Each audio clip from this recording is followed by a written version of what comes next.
Oh, Mr. Dewhurst walking through an interview. Thank you very much. It's all right.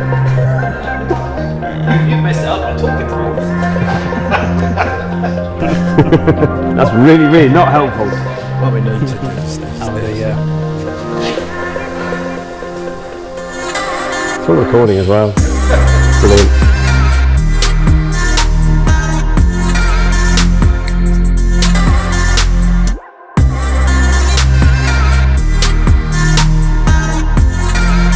So the gentleman stood next to me is Rob Mott, who works as part of the BMAA, and for me, coming into the microlighting world and understanding the technicalities of airworthiness, permits, modifications to aircraft, I'm sure you as the flyers have all had dealings with this, but for me, I didn't understand actually the significance and the amount of work the team at the BMAA do.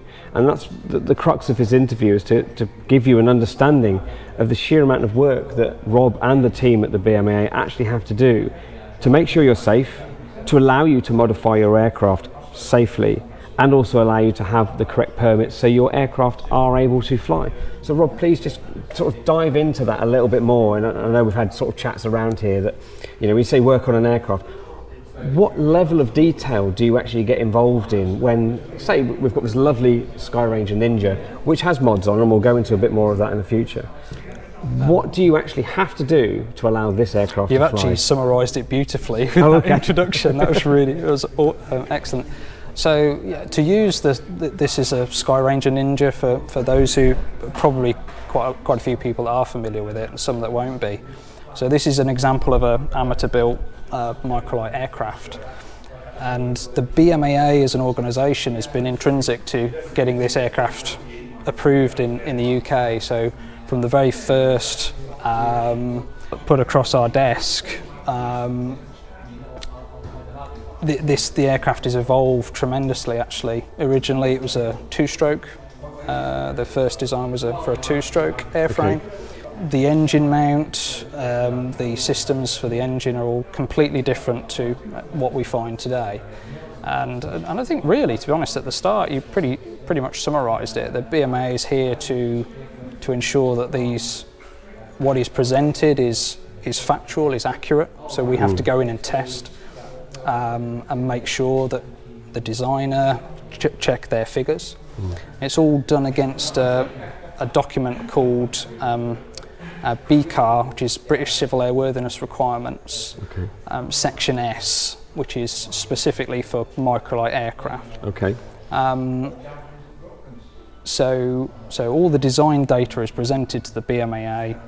We will then verify that the design data does match with the actual physical aircraft, and then proceed on. If we're happy with all the structural testing, all the load testing has been performed correctly, everything seems to match up with the design submission, we can then clear the aircraft for flight testing, which again is another really naturally important element to the certification process. There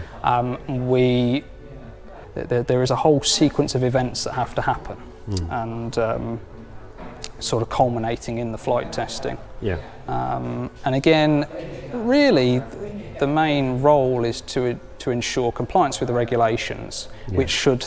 Is that civil aviation regulations? So it's CAA, Civil Aviation Regulations.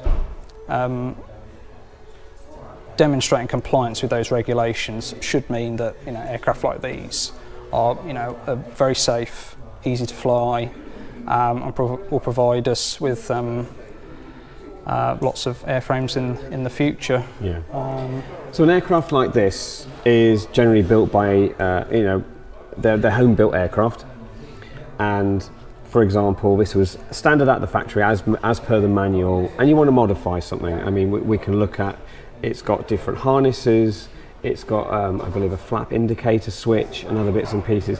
Say I'm an aircraft owner and I want to modify my aircraft. What's that process going to be like? Is it going to be don't even think about it, or is the BMA very encouraging to say we can help and enable the airworthiness? Yeah, certainly a lot of the people, a lot of the staff involved in the office, we actually fly or have built or part built or modified aircraft ourselves. So we're very keen. Because nobody likes to keep things standard, do they? No, everyone. Yeah, exactly. I mean, like we're all individual people, it's exactly the same for our aircraft. You know, we might have different things that we want to modify. This is actually a fantastic example of what is possible. Yeah. Some of our members are extremely imaginative and come up with all sorts of, you know, new bits of kit or new ideas they want to test and try. So with this aircraft, we've got different seat harnesses. Yeah.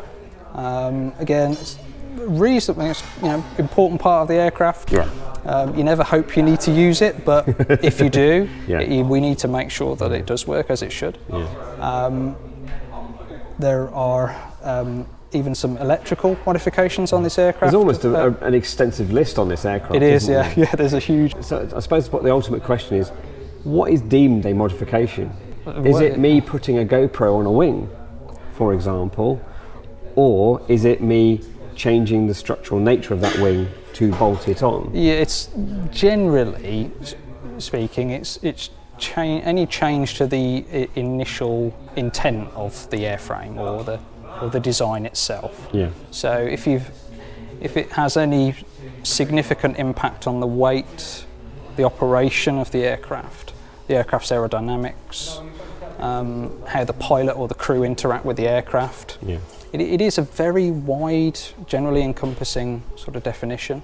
But yeah, basically anything that sort of changes the way it flies or how it flies or how Yeah. you fly it Yeah. could be a modification. Now, the best thing to do initially is just to make contact with us, discuss the proposal. So like the camera example, it would really depend, well, what sort of camera, where you're looking to fit it, how does that impact on the airframe? I use that as an example because I know so that every aircraft's going to have its nuances, but certainly it's as much for my brain to understand what's the delineation between I just want to quickly put a tie wrap on a pipe setup, or I need to run cabling down to keep my GoPro running.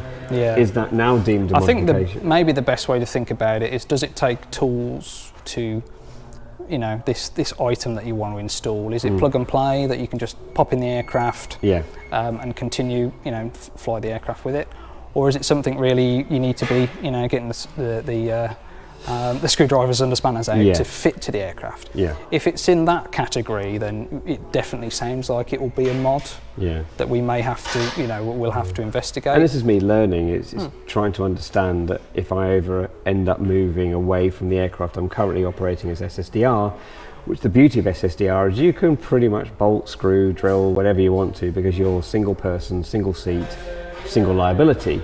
When you're now going 2 seats and changing that, as you said, away from aerodynamic limitations, or you're changing the performance profile of the aircraft, then you've got to start asking the questions. And as much of this is for the video, of understanding how to get hold of you, and is it literally just contact? So yeah, there's a small team of airworthiness engineers. There's 3 of us that work in the office. Yeah. There's a lot of really good information available through our website, www.bmaa.org.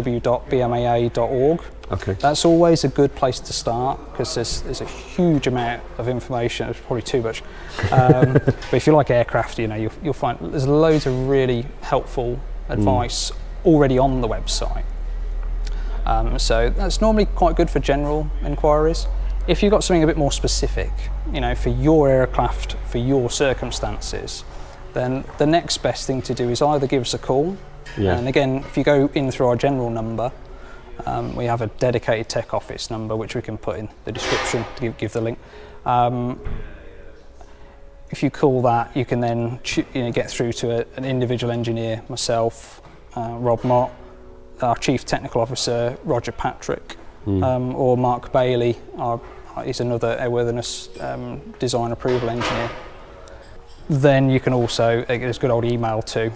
So if you've got some pictures or a description of what you want to do, you know, I've seen this here in, you know, they fit this in France on this Sky Ranger, or you can send us the details and we'll give you. I'm getting the feel it's never a no, but we need to understand what the implications are. Yeah, we never. Yeah, that's absolutely fair. We always want to help and try. You know, that's what we're there for. It's our purpose. You know. We do have a rule book to work to. So we've always got that. we will do our absolute utmost to get what you want, or as close as possible to what you want for your aircraft. Yeah. That's always the aim, the objective. Do you see within the immediate or short-term future of the BMAA your role getting more complicated with the introduction of 600 kilograms? We'll certainly, we won't be short of work, that's for sure. Yeah. Yeah, naturally, given we already deal with quite a variety of aircraft, and given the fantastic opportunity that 600 kilo definition provides, it really is going to open that even further. Not just at the heavy end, but also, you know, at the lighter end as well. We're all very keen to represent the whole, the whole scope of what could be classified a microlight. But certainly, there's also going to be new technologies as well. Something that I'm particularly quite enthused about, such as electric power plants. Okay. Certainly, we're working on a few little sort of skunk work projects at the moment, which we're learning tremendously. I see a future interview coming here. Yeah, it's going to be a whole new area of growth. Certainly, there's a healthy future, I think, in electric power plants. Yeah. But there's an awful lot of learning to do. We're very much at the start of that sort of story. I'm sure there's either a very long list or a very short list of things that you've had to deal with over the years, but what would you say to people who are considering a modification to their aircraft? What those, from your experience, what would you advise people to really look at before they start going for a modification? I suppose it's like anything in life, really. Preparation. Have a good, firm idea in your mind of what you want to achieve. That's very important. Otherwise, you can get stuck in the sort of process of, moving the goalposts. All right, okay, you want to do this now, and the requirements may be quite different. Even for a subtle change in what you want to achieve, actually, that puts you into, there are all these extra requirements we now have to consider. But so have a very firm grasp of what you're wanting to do. Certainly take inspiration from previous examples. There are still new ways that people come up with new mods. But you must have seen some recurring themes where you're almost like, before you come and speak to me, check this list. Frequency, is there like a frequently asked questions? As such? There isn't actually, which is something we should really do. We're all too busy working, we don't have the time to. I suppose the main thing is just, you really got to treat us like, treat the engineers in the office as if we have no clue whatsoever about the modification you're wishing to install. If you can break it down to the most simple description, nice and clear, good quality submission, that really helps with the approval process, rather than us being sat in the office scratching our heads just trying to figure out what is it exactly that we're dealing with. Even orientation of photos, it's very common these days with the phone camera, you get it out in this angle. If there's no context behind it, things can really get quite confusing. The old 50 pence piece trick, isn't it? How big is it? What's the measurement of it? So treat us like dummies. Assume that we got absolutely no clue at all about the mod, and provide enough information to make things clear. I think that generally is one of the main areas. It's the clarity of the submission, being clear with what you want to do, and then describing that well to us. It sounds like with the team that you work in, Mark and yourselves, and the other people that all deal with the amount of permits. I mean, how many permits do you get? So at the moment, it fluctuates year to year, but roughly it's about 1,700 permits that we do. And they all have to be investigated and researched to understand the implications of that? So it varies slightly. Generally speaking, the process is quite similar. It can be more complicated at times if we're also having to reweigh the aircraft as part of the revalidation, or if there are modifications that are coming in at the same time. So, but we have, each of us have our sort of core areas or expertise. So the application within reason tends to be split into, so the mods will go to tech office, the permit application itself will go for either to Kelly or Karen, who do vast majority of the processing. Yeah. And then it all boils down to whether there are any issues with the application. So Kelly or Karen might flag something that the inspectors put on the schedule or the check pilot's missed. So each aspect are almost interrelated. Every single item on the checklist is checked. There's no wing and a prayer in your office. As our inspectors know to their, we check everything as best as we possibly can, because we've got a lot of data. Some aircraft, some of our older aircraft, they might have been with us for 20 years. So we've got all that previous data. We can check back 5 years ago and see what the climb rate was like.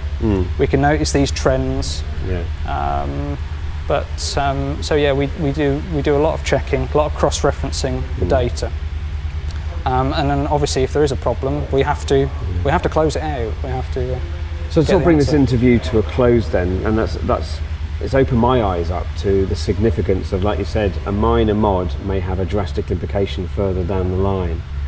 Where do you see the office going with the future of introduction of the 600? And you also mentioned about Light Aircraft Association aircraft as well. Do you see that being a bigger focus, or? So we have the capability at the moment to deal with aircraft up to 750 kilos as a light aircraft. Wow. So we've had that for about 8 years, I think, or 7 years. There are some exciting opportunities potentially coming with that. We're speaking with a few manufacturers on some light aircraft project, but our main focus is, of course, microlights. 600 kilos is going to provide a lot of opportunities for new aircraft to enter the UK market. And also for existing products like the Sky Ranger to take advantage of the new definition. So BMAA Tech Office is currently working on a small little sort of a package of mods that will take the Ranger up to 600 kilos, which will be retrofittable for aircraft that are already in service. Brilliant. There's a lot to look forward to. So Rob, thank you very much for your time on this subject. I'm sure there's many people. I always work on the premise, if I'm not sure about something, there's many other people who don't know what goes on within the BMAA, especially within your office. So this has given me a very big eye-opener as to actually the technicality and the level of detail you have to go into. I hope you've enjoyed this video. For me, I've certainly learned a lot more. Rob, thank you very much for your time. And as the outro of all my videos, until next time everybody, fly safe.